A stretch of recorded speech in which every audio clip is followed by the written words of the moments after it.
ये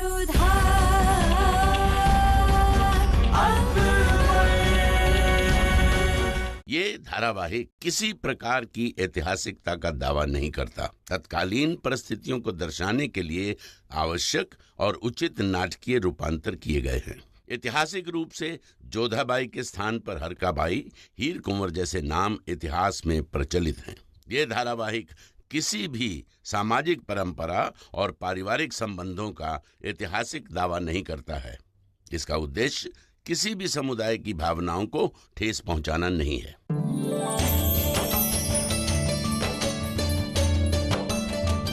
राजा भारमल आमेर पहुंच चुके थे और सुकन्या की शादी की तैयारियों में जुट चुके थे। हर राजघराने को न्योता भिजवाना था। वक्त कम था और काम बहुत करना था। एक बार फिर से देख लेना भारमल, कोई छूट तो नहीं गया। और हाँ, प्रताप के परिवार को न्योता भेजा है कि नहीं? माँ साहब तो भली भांति जानती हैं कि प्रताप ने हमारे साथ कैसा व्यवहार किया था, कितना अपमानित किया था हमें। माँ साहब वो हमसे और हमारे परिवार से घृणा करते हैं, शत्रु समझते हैं हमें अपना। ऐसे में निमंत्रण भेजने का तो प्रश्न ही नहीं उठता। परंतु संबंध तो है ना।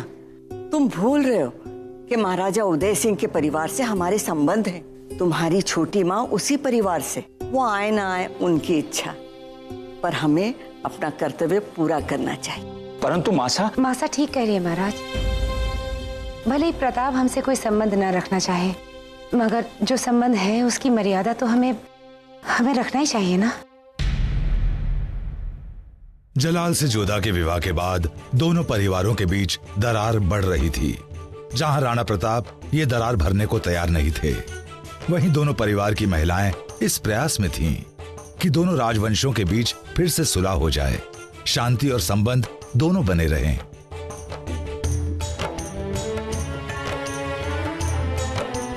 समय घाव को भरने के लिए होता है। हम राजवंश में योद्धाओं के यहाँ जन्म लेते हैं, फिर योद्धाओं से हमारा विवाह हो जाता है, फिर योद्धाओं को ही हम जन्म देते हैं। हम मालाओं के उन धागों की बाती है जो मन को जोड़ कर रखती हैं और स्वयं ये नहीं देखती कि योद्धा एकजुट रहे। ये कार्य हमारा ही है। संबंध हम स्त्रियों के कारण ही जुड़ते हैं। जब स्त्री बहू बनकर किसी के घर में जाती है तो अनदेखी एक डोरी से दोनों परिवारों को जोड़ देती है। इतिहास में योद्धा जाने जाते हैं और हम अनाम रह जाते हैं। पुरुषों के अहंकार के तले हमें हमारा कर्तव्य नहीं दबने देना है। हमारी बेटी का संबंध जुड़ रहा है और हम चाहते हैं कि राजवंशों में श्रेष्ठ आपका पुत्र प्रताप यहाँ पधारे, ताकि हमारे बीच संबंध फिर से जुड़ सके। आमेर के राजा भारमल ने अपनी बेटी सुकन्या के विवाह का निमंत्रण भेजा और धवलगढ़ के राजकुमार महेंद्र ने भी आमंत्रण भेजा। तो क्या निर्णय है आपका?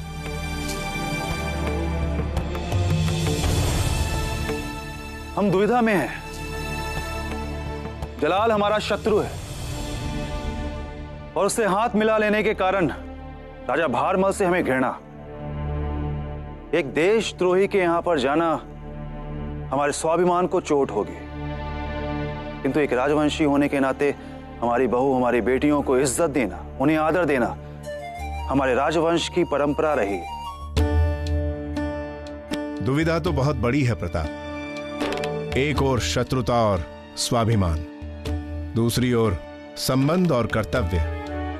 और इस समय हमें संबंध और कर्तव्य का पलड़ा भारी दिख रहा है। तुम्हारे पिता का संबंध आमेर से है और एक राजवंशी पुत्री के विवाह में सम्मिलित होना तुम्हारा कर्तव्य है।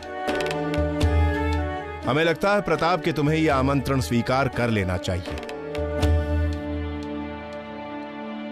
ऐसा आप कह रहे हैं गुरुजी? हाँ, क्योंकि हमें सूचना है कि तुम्हारा घोर शत्रु मुगल बादशाह जलाल भी वहां पहुंच रहा है, जिससे तुम युद्ध करना चाहते हो। उसकी आंख से आंख तुम्हें अवश्य मिलानी चाहिए। हम उसे फूटी आंख भी नहीं देखना चाहते गुरुजी। प्रताप, युद्ध करने से पहले अपने शत्रु की शक्ति, उसकी नीति और चाल का अवलोकन करना, यही राजनीति है। ये तुम्हारे लिए एक अवसर है जलाल को ठीक से जानने का, उसकी शक्ति और चाल को समझने का। इतिहास वही लिखता है प्रताप जो अपने शत्रु की शक्ति को जानता हो। यूं समझ लो कि ये आमंत्रण तुम्हारे लिए एक राजनीतिक आवश्यकता है। ये जानने का अवसर है कि क्या तुम्हारी तलवार की धार इतनी सक्षम है जो जलाल की ढाल को भेद सके।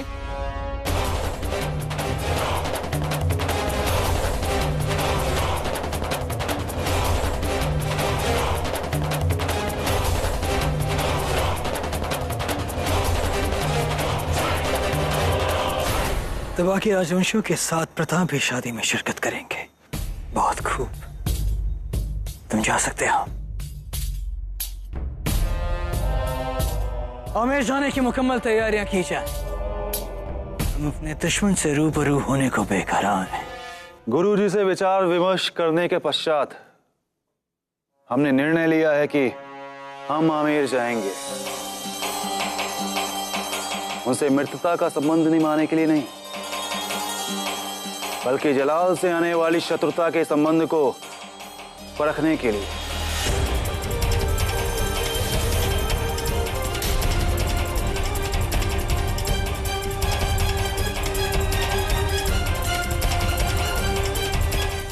ये सब सामान यहाँ रखो।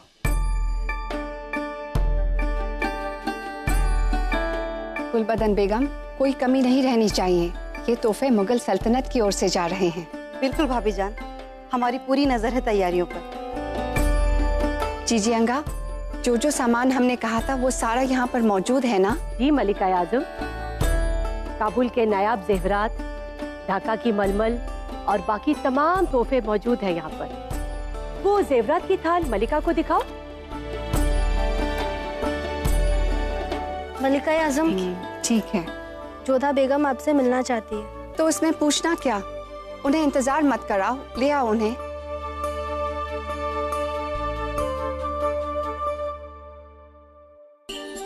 अम्मी जान, जीजी अंगा और फूफी जान को हमारा प्रणाम।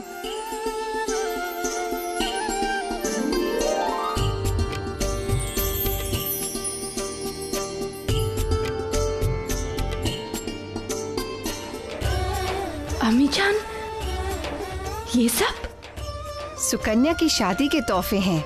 इन्हें करीने से सजाने में बेचारी जीजी अंगा 2 दिन से लगी हुई हैं।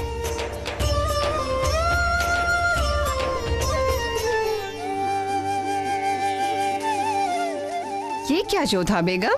हमें समझ नहीं आ रहा है कि हम आपको क्या कहें। हमारी बहन के लिए इतना सब कुछ। ये क्या सवाल है? तुम हमारी बेटी पहले हो और बहू बाद में। तुम्हारी बहन के लिए हमारा भी कोई फर्ज बनता है। मुगल सल्तनत की बेगम की बहन है वो। जैसे हमारे लिए बख्शी बानो, वैसे ही सुकन्या। अम्मी जान, आपकी इस भेंट से कई अधिक मूल्यवान आपका स्नेह और आपकी भावनाएं हैं हमारे लिए। आमिर आपकी इस भेंट को सदैव स्मरण रखेगा। सच में ये हमारे लिए बहुत बड़ा सम्मान है। ये तोहफे हमारे लिए फर्ज भी है और सुकन्या का हक भी, समझी? और बात बात पे तुम्हारी आंखों में आंसू देखना हमें पसंद नहीं, चाहे वो खुशी के क्यों ना हो।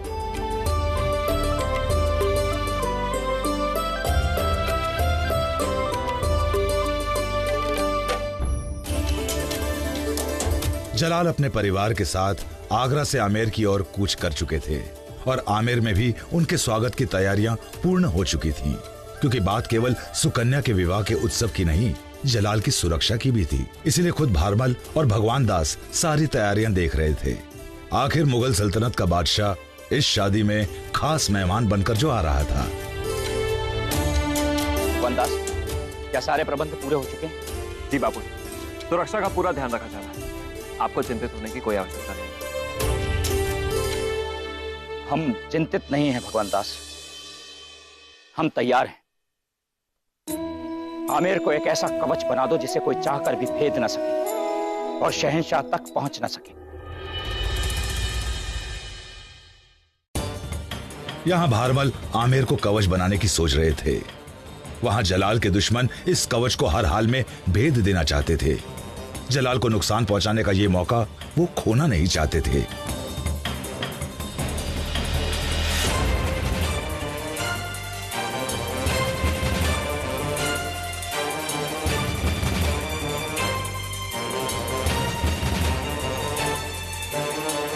ऐसा अवसर फिर दोबारा नहीं मिलेगा। सूचना यह है कि जलाल अपने पूरे परिवार के साथ यहाँ पर आ रहा है। विवाह में सम्मिलित होने के लिए आ रहा है तो सेनाओं को अपने साथ लेकर तो आएगा नहीं। ऐसे में जलाल को हम बहुत आसानी से समाप्त कर सकते हैं और हम बिना किसी कठिनाई के उसका वध कर सकते हैं। एक बार अगर ऐसा हो गया तो राजवंशी ध्वज को चुनौती देने की शक्ति मुगल सेना में नहीं रहेगी। हम इस योजना का समर्थन करते हैं। हम भी करते हैं। इस बारे में आपका मत क्या है कुंवर? ठीक कह रहे हैं आप। उत्तम समय, परंतु कायरों के लिए, वीरों के लिए नहीं। तो आपका मत है कि इस अवसर को हाथ से जाने दें? अवसर की प्रतीक्षा कायर करते हैं और पीछे से वार गीदड़, सिंह नहीं। सिंह हमेशा सामने से वार करते हैं, गरज कर विजयनाद के साथ। जलाल यहाँ पर युद्ध करने नहीं आ रहा, इसके साथ उसके परिवार की महिलाएं भी होंगी। और यूं इस तरह पीछे से वार करना ना ही हमारा राष्ट्र धर्म है, ना ही राजवंशियों की मर्यादा। हम राजवंशी सामने से वार करके अपना सिर कटाना श्रेष्ठ समझते हैं। हम पीछे से वार करके अपने कुल की गरिमा को कलंकित करना नहीं चाहते। तो इसका अर्थ है हम जलाल का सामना ना करें? हम सामना भी करेंगे और प्रहार भी, किंतु तब जब जलाल हमारे सामने युद्ध भूमि में होगा। इस वक्त हम ऐसा कुछ भी करना नहीं चाहते जिससे हमारे कुल की गरिमा कलंकित हो। हम विवाह में सम्मिलित होंगे सिर्फ अपने परिवार वालों की खुशी के लिए, उनकी इच्छा के लिए, उनके मान सम्मान के लिए।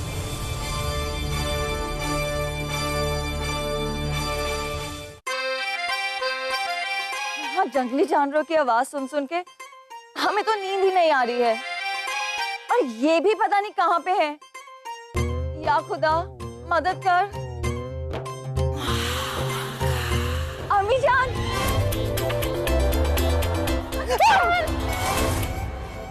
जाविदा, आप खुदा का भेजा हुआ हमारे लिए फरिश्ता है क्या? हाँ, हमें अकेले में बहुत डर लग रहा है। आप रहिए ना हमारे साथ अम्मी जान। हम आपके साथ रहेंगे तो आपसे हमें बचाने के लिए क्या आपके फरिश्ते आएंगे? मजाक छोड़िए अम्मी जान। अब बात का क्या है? जब वो शहंशाह जैसे जंगबाज इंसान को जख्मी कर सकता है तो वो हमें तो कच्चा ही चबा जाएगा। आपको चबाकर खाने से उनका हाजमा बिगड़ सकता है, कुछ नहीं होगा। अम्मी जान, आपको हमारी सेवइयों का वास्ता। कसम खाते हैं आज से और अभी से हमने सेवइयां खाना छोड़ दिया है। इंसानियत का वास्ता। पैदाइशी हमें इंसानियत नहीं है जाविदा। अगर बाघ हमें खा जाता है तो आप कितना कुछ गवा देंगी। जरा सुने तो क्या क्या गवा देंगे हम। अब जरा आप सोचिए, अगर हम जिंदा रहे तो कल को हमारे बच्चे होंगे जो आपके पोते होंगे, फिर वो बड़े होंगे, आपके साथ शरारतें करेंगे, आप उन्हें खिलाएंगी, नहलाएंगी, उन्हें लोरियां सुनाएंगी। तो जरा सोच लीजिए, एक बाघ की वजह से आपके सारे ख्वाब टूट सकते हैं। लेकिन आपने कभी ये सोचा है कि बाघ अगर आपके बजाय हमें खा गया तो हमारे तो सपने वैसे ही टूट जाते। अम्मी जान, बाघ नहीं आएगा। हमने सुना है बाघ वहाँ नहीं आते जहाँ पे आग हो। आप हमें आग कह रही हैं? ओहो, हम वो नहीं कह रहे हैं। देखिए, हम तो उस मशाल की बात कर रहे हैं जो आपके पीछे है। हम वहाँ जाके मशाल लेके आते हैं और आपकी और हमारी दोनों की हिफाजत करेंगे। आप रुकिए यहाँ। ये देखिए अम्मी जान। अम्मी जान कहाँ गई? हम यहाँ थे फिर भी अम्मी जान भी ना हाँ मखा डरती हैं।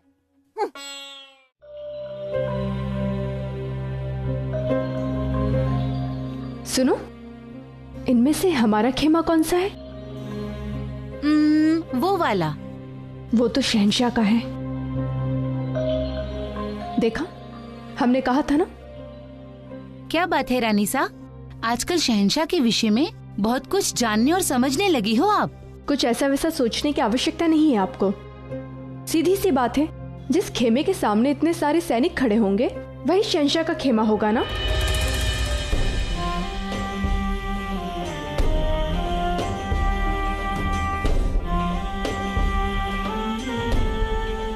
शहंशाह का इकबाल बुलंद हो। हम जानते हैं आपको सैर करने का बहुत शौक है, इसीलिए हमने पास की झील में नाव की तैयारी करवा दी है। बहुत खूब बदका साहब। आज पूरे चांद की रोशनी में पानी के बीचों बीच नाव की सैर करने का लुत्फ कुछ और ही होगा। हुजूर, इस वक्त हम राजवंशियों के इलाके में हैं। आप अभी तक पूरी तरह से दुरुस्त भी नहीं हुए हैं, इसलिए हमारा एक मशवरा है कि आप वहाँ अकेले न जाएं। सिपाहियों की एक टुकड़ी आपके साथ रहेगी। सिपाहियों की टुकड़ी कहाँ जा रही है अतका साहब? सलाम मलिका आजम, शहंशाह नाव की सैर पर जाना चाहते हैं। हमारी सलाह है कि ये अकेले न जाएं।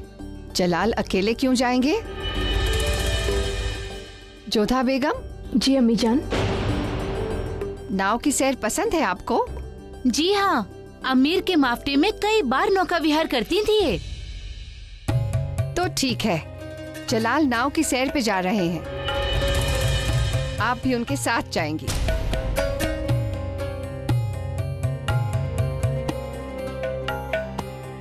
हम भी अतका साहब को यही कहने वाले थे अम्मी जान।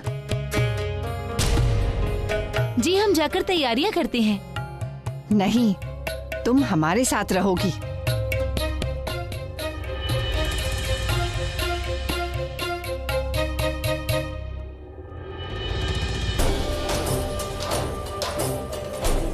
आइए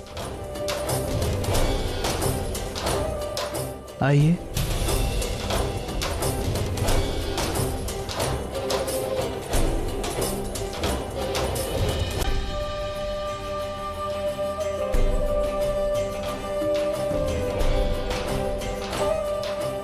कितनी विचित्र बातों में आनंद आता है इन्हें।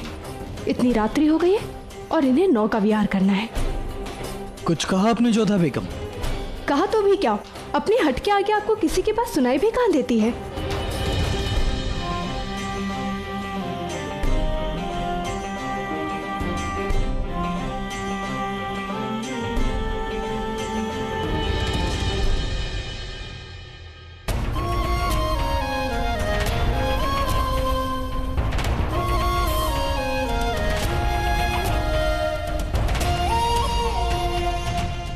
ज्यादा सोचिए मत, हम आपको गिराएंगे नहीं। हमारी मदद के बगैर आप अंदर नहीं आ पाएंगे, फिसल के गिर जाएंगे। आइए।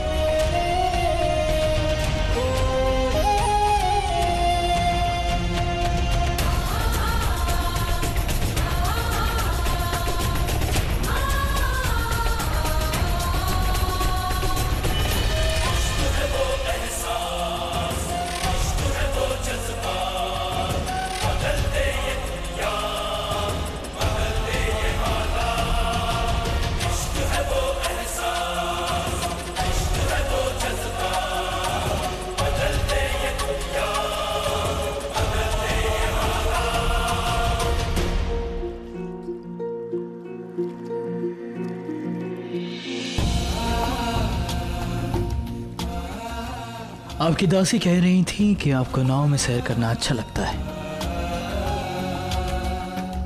आनंद मिलता है या दंड, ये किसके साथ है उस पर निर्भर करता है। आपसे तो बहस ही नहीं की जा सकती है। यही तो समस्या है शहंशाह, आप बातें नहीं केवल विवाद करना जानते हैं।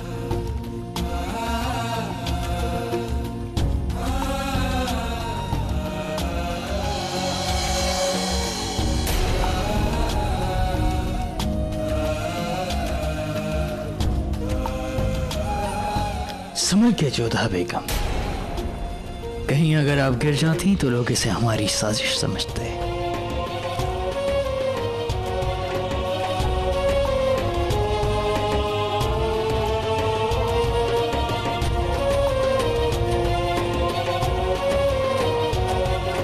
आप शांति से बैठे रहिए।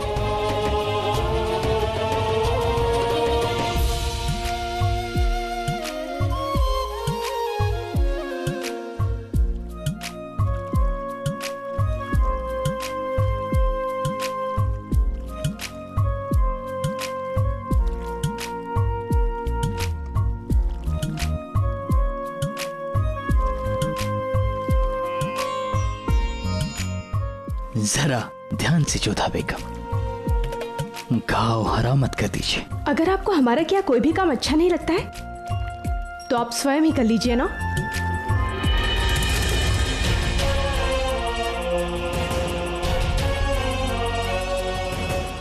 याद रखिएगा कि एक बार फिर से हमने आपकी जान बचाई। बैठ जाइए।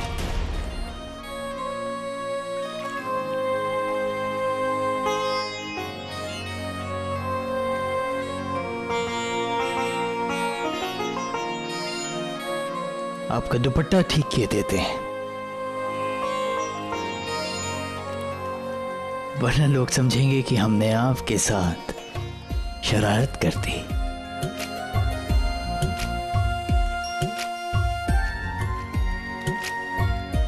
जोधा बेगम, हमें लगता है कि आप अपना खास मरहम अपने साथ रखें हमेशा, क्योंकि जब आप साथ हों तो पता नहीं कब कौन गिर जाए, कब किसे जख्म लग जाए।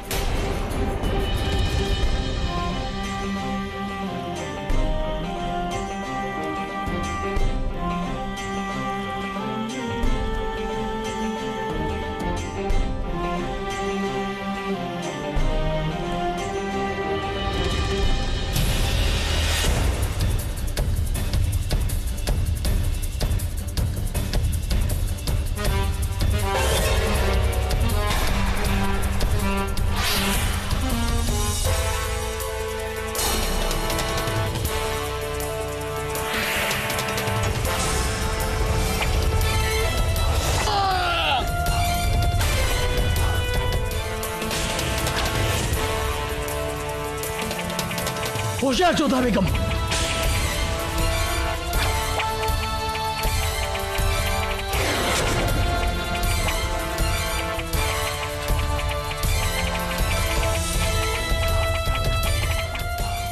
अब घबराइए मत जोधा बेगम, हम हैं आपके साथ।